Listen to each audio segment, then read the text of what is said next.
மது போதையில் வரவேற்பு நிகழ்ச்சியில் மணப்பெண்ணை மாப்பிள்ளையின் நண்பர்கள் நடனமாடச் சொன்னதால் ஏற்பட்ட கைகலப்பில் திருமணமும் வேண்டாம் மாப்பிள்ளையும் வேண்டாம் என பெண் சென்றதால் திருமணம் நின்ற சம்பவம் பரபரப்பை ஏற்படுத்தியுள்ளது.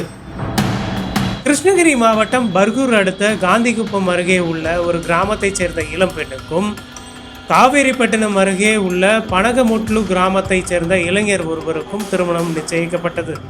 இவர்களின் திருமணம் கடந்த 27ஆம் தேதி நடைபெறுவதாக இருந்த நிலையில் திருமணத்திற்கு முதல் நாள் மாலை திருமண வரவேற்பு நிகழ்ச்சி நடந்தபோது உறவினர்கள் நண்பர்கள் அனைவரும் இருந்த நிலையில் மணமகனின் நண்பர்கள் சிலர் மது போதையில் மண்டபத்திற்கு வந்து நடனம் ஆடியுள்ளனர்.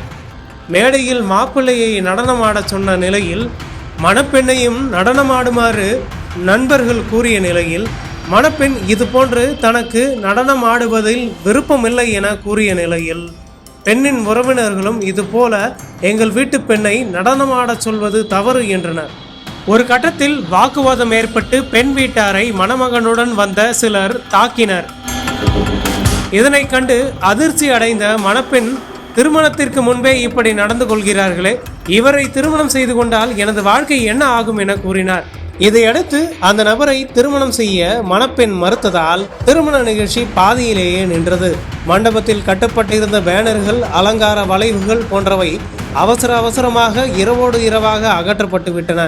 மேலும் மணமகன் மணமகள் வீட்டாரும் ஊருக்கு திரும்பினர். இதனிடையே திருமணம் பாதியிலேயே நின்றது குறித்து உறவினர்கள் காலை திருமணத்திற்காக சென்ற நிலையில் திருமணம் நின்றதை அறிந்து அதிர்ச்சி அடைந்தனர்.